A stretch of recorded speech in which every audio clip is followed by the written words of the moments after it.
Okay mga boss, another imaginary dama tutorial na naman tayo. Kasi ang daming nagre-request na 115 versus 313 daw.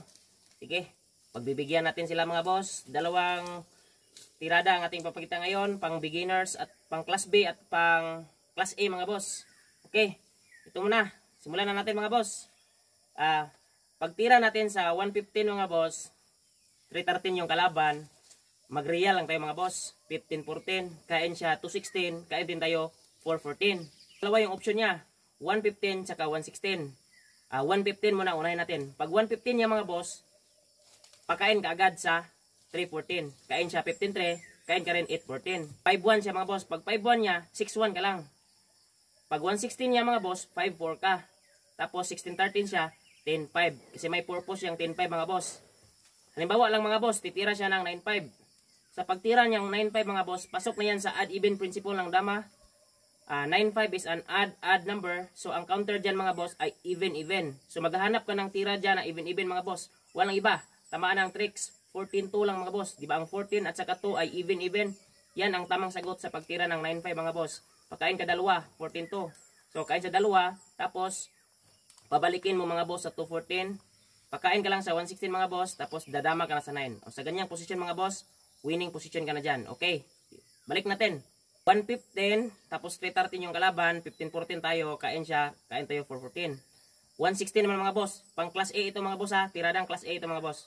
Pag 116 yung mga boss, ang tamang tira dyan para sa bookline, 314. Tapos, mag 5-1 siya. 5-1 ka rin. Pag 16-13 yung mga boss, 9-5 ka lang. Tapos, 116 siya. 115 ka lang mga boss. Kapag mag 7-2 siya, 5-4 ka lang, pasok yan sa bookline pa rin. Dito naman tayo sa 7-3 kasi may mga damador na tumitira din ng 7-3 mga boss. Pag tira ng 7-3, 14-15 ka lang. Tapos dito siya ngayon sa 11-7. 5-4 ka lang mga boss. Halimbawa lang, sayangin niya dito sa may 13-16. Abante ka lang sa may 15-1. Okay mga boss.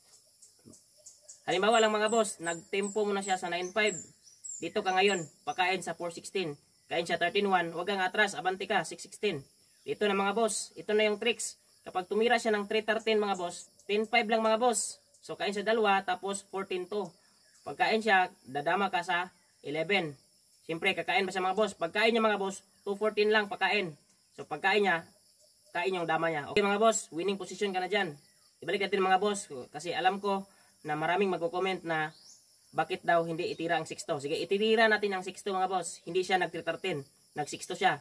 So 6-2 siya mga boss. Kain ka. Tapos kain siya ng 3. Huwag kang kakain sa 11-1 mga boss. Dapat dito ka sa 10-2.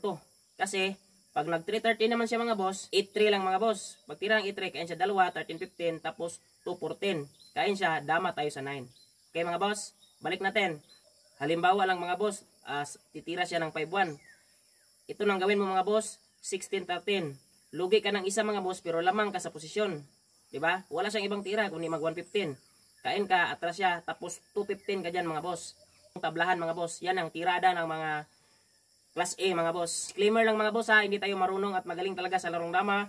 Meron lang tayong puso na handang mag-share at magbahagi ng mga kaalaman sa larong dama. Okay mga boss, no hate, just love, enjoy watching and learning dama.